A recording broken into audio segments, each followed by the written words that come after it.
পাপীদের শাস্তি। ভয়ানক আযাব। এর থেকেও কঠিন শাস্তি জাহান্নাম, যার ভয়াবহ আযাবের বিবরণ শোনা মাত্রই আমাদের গায়ের পশম দাঁড়িয়ে যায়। জাহান্নাম এতটা কঠিন জায়গা যেখানে থাকতে চায় না কোনো মানুষ। তবে আপনাদের মাঝে জাহান্নামের ভয়াবহ আযাবের 4টি স্তর নিয়ে হাজির হয়েছে। তাই ভিডিওটি খুবই ধৈর্য সহকারে দেখতে থাকুন, নিজের জ্ঞানকে আরো বৃদ্ধি করুন।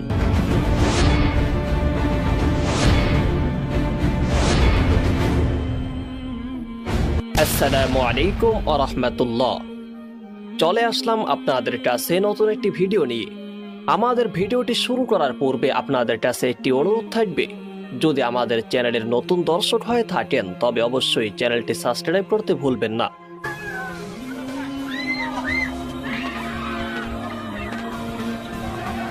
মহান আল্লাহ পাক রব্বুল আলামিন যখন কিয়ামতের ময়দানে সকলকে উপস্থিত করবেন, এর পূর্বে আল্লাহ পাক রব্বুল আলামিন আসমান জমিনকে একেবারে চূর্ণ বিচূর্ণ করে দিবেন।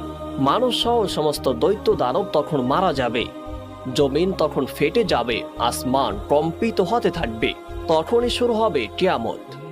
এরপর আল্লাহ তাআলা অবশ্যই কাউকে দিবেন জান্নাতে, আবার কাউকে অবশ্যই চির শাস্তির স্থান জাহান্নামে দিবেন। জান্নাত এবং জাহান্নাম দুটি পথ, দুটি স্তর। যদি কোনো মানুষ নেককার হয় তবে সে যাবে জান্নাতে, অফুরন্ত নিয়ামতে পরিপূর্ণ সেই জান্নাত। আর কেউ যাবে জাহান্নামে যদি সে বদকার হয় বা গুনাহগার হয়, তবে তাহাকে সেই আযাব দ্বারা ঘিরে রাখা হবে। আর জাহান্নামের আযাব এতটাই কঠিন যে সহ্য করার মতো পৃথিবীর কোনো মানুষেরই ক্ষমতা নেই।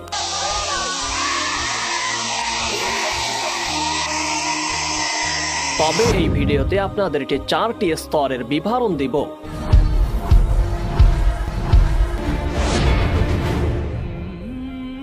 প্রথম নাম্বার, জাহান্নামের আযাবের স্তরের ভিতরে একটি স্তর হলো সাইর।